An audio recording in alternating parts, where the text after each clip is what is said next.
even all these like pro-Israel people who are even so much as doing what's called, hasbara, which is the word in Hebrew means explanations, answering people. Folks, I'm tired of looking at your social media pages where you're answering depraved creatures in the international community and in the American government and in the media. Just operate in silence. Pashli, pardon my language, for those of you who understand Russian, pashli они все нахуй. Just silence, stop talking, let's talk Torah. I'm posting my stuff about to my own people. I'm not answering anybody. I'm posting stuff on social media. Here's an example of what I wrote. 2 hostages rescued. In the month of Adar, we gradually increase joy. This year, we have 2 Adars, exponential joy. Dude, that's it. Just look at everything that's happening. Try to, I may be naive, looking from a Torah perspective, positive, this and that. Everything else is empty, hot air. You're talking to walls. They want you dead. Folks, I went to an event on Thursday. There's these kids standing outside the event. They want us dead. Half of them are like with Jewish last names. The other half are white and this and that. I don't know what they are. They want us all dead. They know the truth. They know the stuff. They want us dead. Just don't talk to anybody. Don't tell anybody about any, this and that. And we're doing like this. And we're the moral army here. And nobody cares. Nobody. They want you dead. You're talking to, Hannibal Lecter. Are you nuts? Again,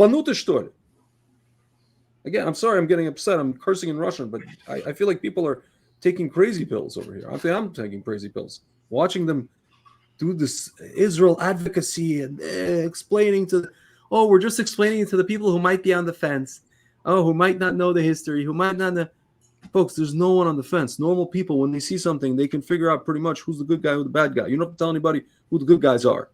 And if they think we're the bad guys, then F them. You're not going to have you convinced one person to like us who doesn't like us. Even one. And if they do, go to the other side, they come to it on their own, like some of these former Hamas people that became Jewish or something. It takes a long time for them to do it. They do it on their own. Never been convinced by any Hasbara ever. Folks, all these organizations, you're throwing money. My friend calls it money heaven. It's floating away into money heaven, money shamayim. I'm more paranoid than you, where I think that these organizations, which are supposedly for Israel advocacy, right? I believe that their job in reality is to give legitimacy to the discussion of the enemy. Do you understand? Listen. There are some people who are like these demons. Listen. There are some people who are individuals, not organizations, who are genuinely here. They think that they're educating us, and they think that they're this and that and the other, and they're just whatever. They think that this is a good thing what they're doing, or effective or something. But yeah, and there are also organizations that are just like on the payroll or on the teat of some political party in Israel, even a so-called right-wing one, and they're just here to like regurgitate. Like I never see, what you're proof positive what you're talking about? They never talk about, for example, an organization with all this money and all this following never once says, "Hey guys, you know how we know that this is our land?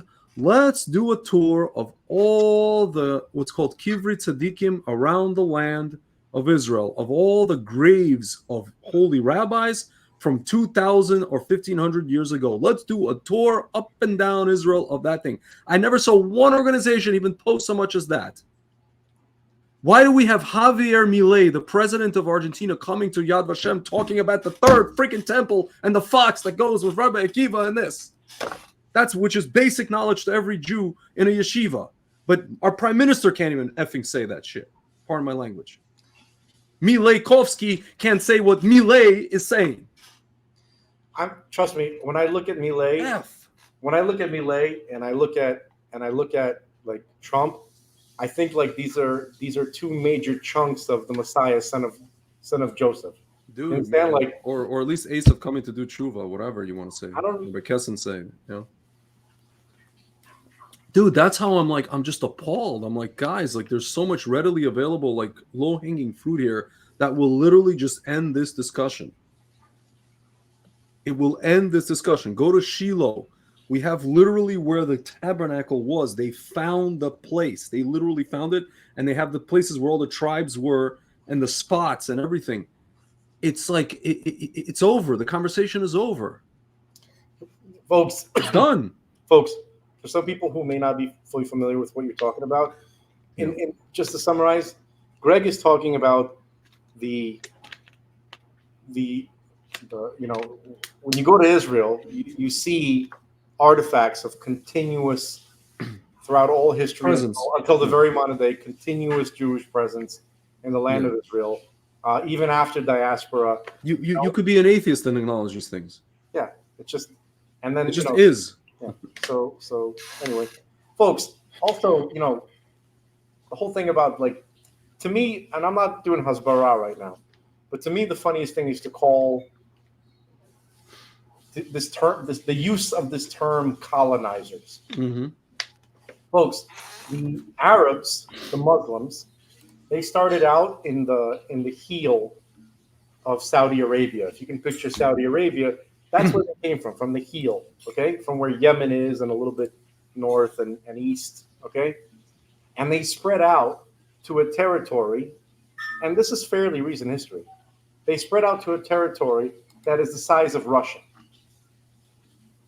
Okay? The entire Middle East, all of North Africa, like a third of Europe, and then all of Southeast Asia. And then, you know, so they're the ultimate colonizers. And they're continuing to do it. It's so funny. Everything that they're guilty of, they accuse us. They just, you know, they accuse the other. That's the, you know, that is the Marxist. That is the root of the Marxist. Well, that's what the KGB taught them. I mean, basically, you know, that's what. Even though they've been doing it for, you know, the KGB is for sure. They just gave them modern methods. You know, they're Gnostic fruitcakes who it essentially it all roots back to the Sufis. Okay, which got it, you know, which is kind of like the Eastern hub of Platonic ideas. Yeah. Okay, even before Islam. By the way, folks, for those of you wondering why I said I mentioned Mileikovsky and Mileikovsky is Netanyahu's original last name. Don't you think that's fascinating? It's the same spelling, just with a Kovsky at the end. Milei. Quite a difference, but as well, no. Milei is Milei, and then Netanyahu's is Milei, and then Kowsky. Yeah. So why do we have Milei telling us about the third temple with the fox and all the rest of the fox went up, you know, over there with, you know, there's this whole story.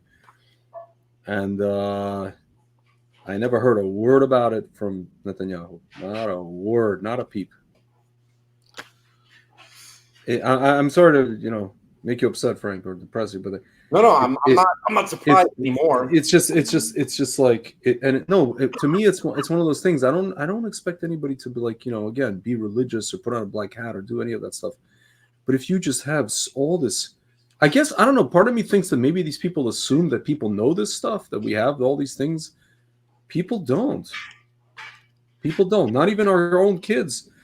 Our own students know about this stuff. You know, instead of, like, if they go on what's called a birthright trip, where are they taken? They're taken to the home of David Ben Gurion in Tel Aviv. Are they ever taken to Judea and Samaria? I know one organization that I was a part of for Russian-speaking Jews that does take people to Hebron.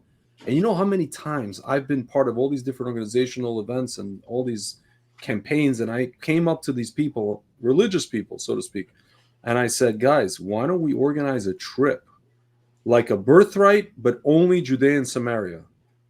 The best answer I got from people, get us the money and we'll do. I'm like, get you the money?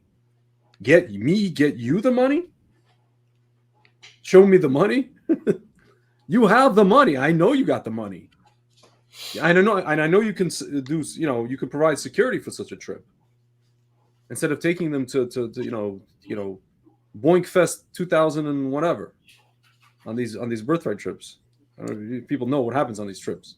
Yeah. You know what I'm saying? It's just like, you can't listen. Yeah, there's a lot of people ended up staying in Israel, making Aliyah and moving to Israel, going to even to yeshiva after these trips. I can't write them off completely, but come on, guys. Like, This is so, I don't want to say this easy, but this is so easy. Israel, like just the land of Israel, makes it so flippin' easy. The land. If the intent was to if the intent was to accomplish that, but it's just so, like, again, you're trying to like show, if you want to show that this is our land, that there were indigenous to this land, that we have a, dude. I mean, like, off the top of my head, I can tell you where to go. So can your cat. Exactly.